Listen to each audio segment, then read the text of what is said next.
Hey there, YouTube land, and today I'm going to basically do a follow-up to a couple videos that I recently did. I recently did a horror Blu-ray must-haves list and a horror DVD must-haves list. So breaking it up into other categories again, I chose movies from those specialty companies that I talk about so often on here.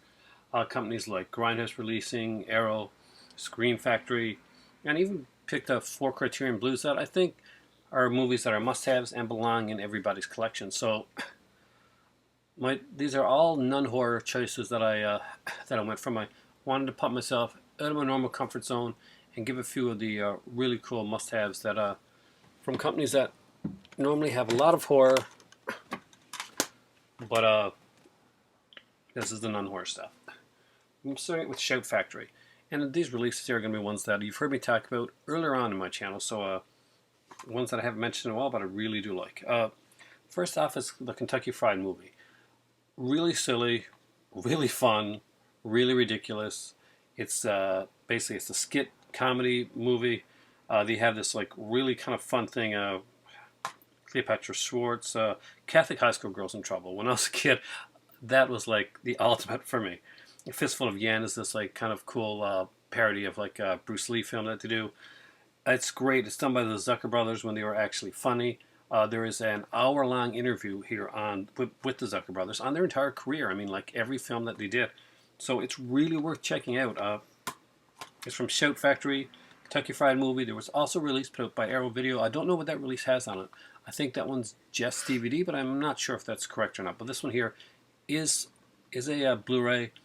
Great quality transfer. Great film.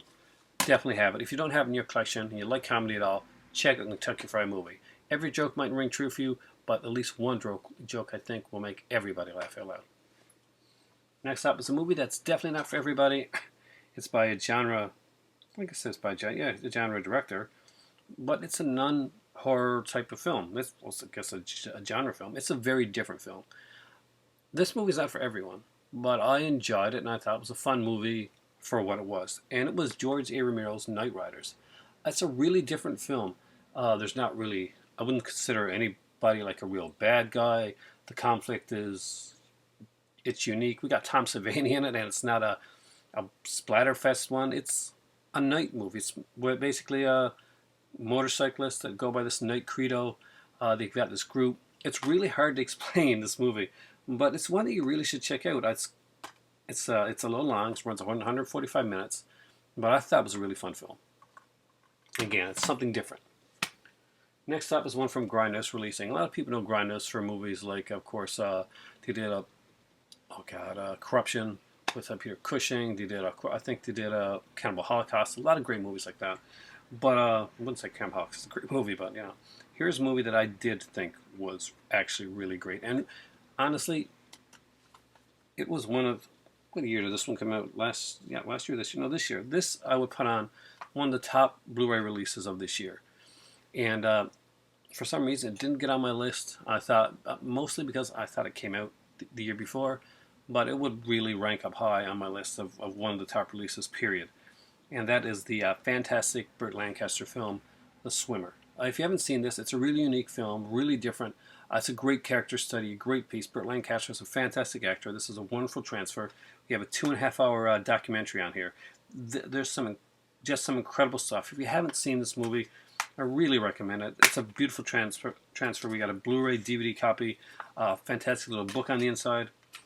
The Swimmer is one of those that I think you should have in your collection. Check it out. Hopefully you guys like it. I thought it was a really good film. I didn't know what to expect of it when I first saw it. I remember my dad had like mentioned it a few times, and I was like, that sounds interesting. I saw the trailer. I was like, what the hell is this film? When I finally got to see it, I was really excited.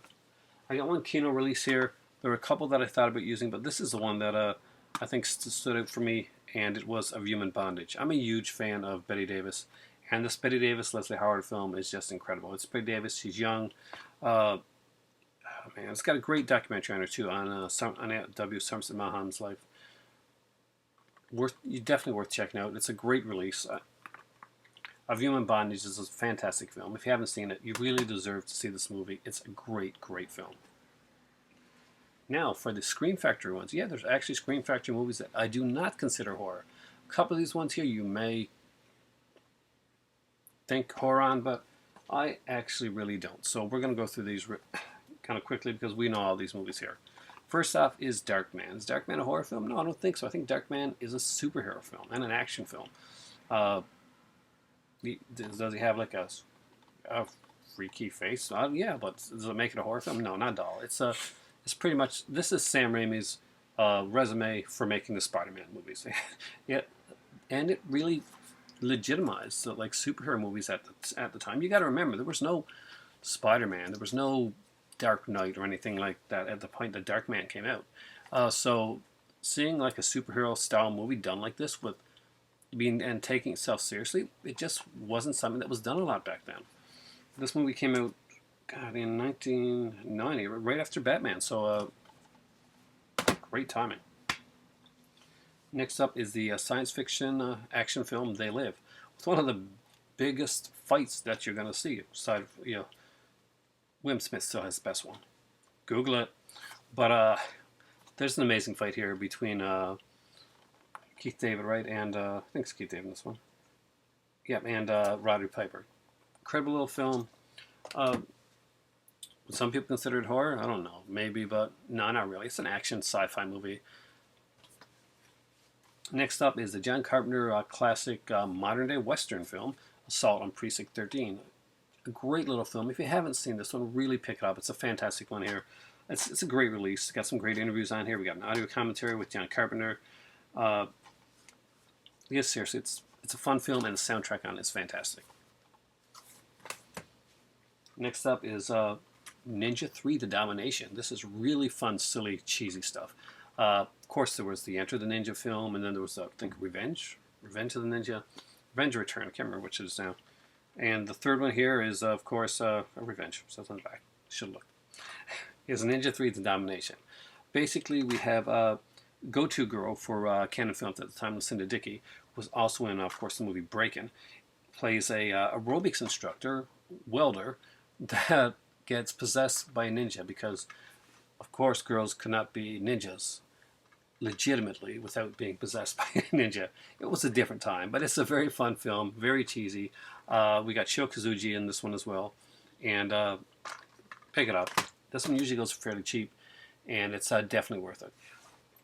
Much more than, I say, something like Eve of Destruction. Next up is Swamp Thing. Swamp Thing is an out-and-out cheesy, like, superhero movie. This one is based more on the original comic book, I'd say, than the Alan Moore comics that would come later. It's Adrienne Barbeau was absolutely gorgeous in this film. Of course, Louis Jourdan was one of my favorite actors from back then. Was like an amazing job. And again, it's Wes Craven doing a movie that's not in the horror genre, and it's really fun to see him do something different like that. Definitely a fun movie. You should check it out if you're a fan of the comic book. If you like Swamp Thing, if you ever watch the TV series, check out this one here. Second one, check it out if you're really into bad movies. Next up are some Arrow releases that I think are ones that everybody should have in their collection. So let's go through these.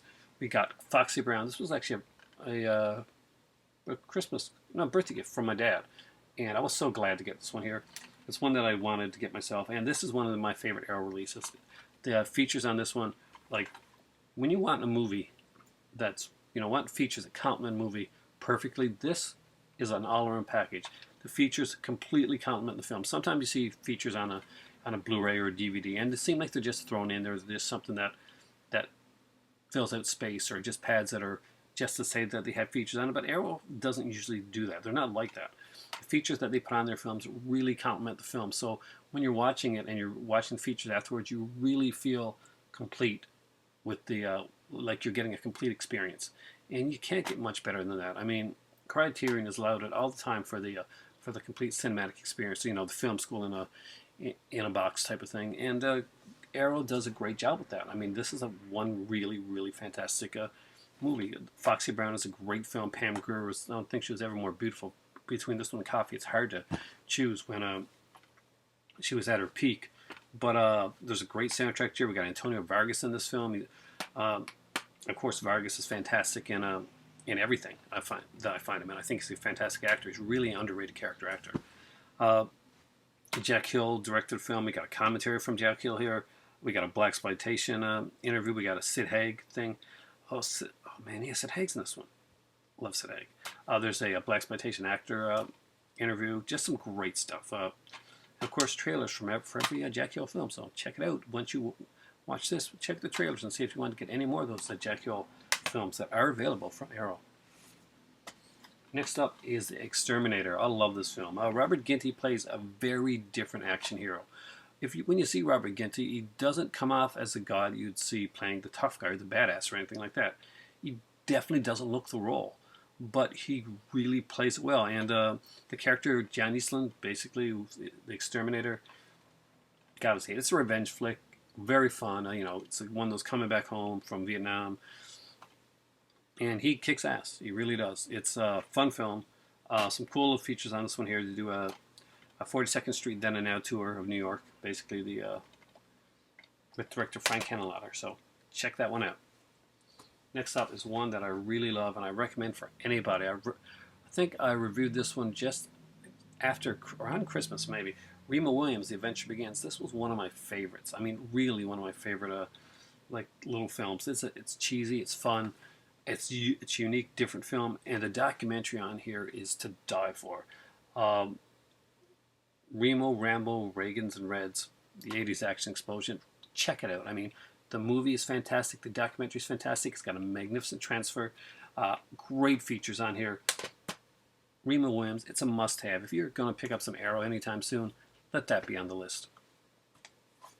Next up is my favorite Wachowski film, and it's not The Matrix, actually. It's Bound.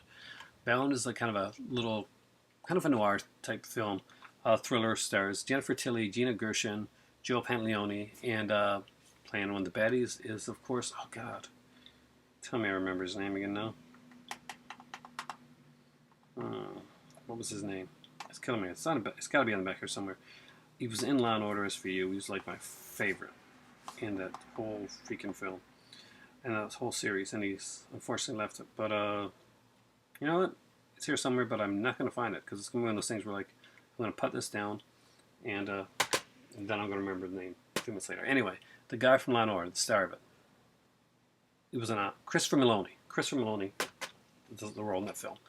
Bound, if you haven't checked it out, a girl is married to this mob guy. Basically, he launders and he does money and that for the mob. She meets a girl, they fall in love, and they want to get out from under this abusive guy's thumb. So they plan something, and twists happen, as it does in most noir films. Porky's, Bob Clark. It's a classic. Set in the 1950s. Of course, the movie that I'm going to show you next is very much along the same lines. Porky's is a very fun film, but it has a lot of heart. A lot of the movies that came out around this time that were like this didn't really get that fact. They didn't get the heart of it. You'll see later movies, the ones that, that don't succeed or don't do as well, because what they do is they give you the nudity and they give you all that, the sex hijinks and stuff like that, but they leave the characterization and the heart of the films, and Porky's didn't do that. Porky was actually a really good film. So if you haven't checked it out, it really is one that belongs in your collection. Next up is pretty much the almost like a shot-for-shot remake of the Lemon Popsicle film by I think the same director, Boaz Davidson, right? Yep, and it is The Last American Virgin. This is an amazing film. It's got an incredible soundtrack. I love The Last American Virgin. I was so excited to get this movie. During the last Arrow sale, I was hemming and hawing about getting this film. I'm like, do I want this film? And yes, I did. I really wanted it. I regretted not getting it. My better half got it for me for Christmas during this Arrow sale. And, as far as remakes go, this is one of the really best ones.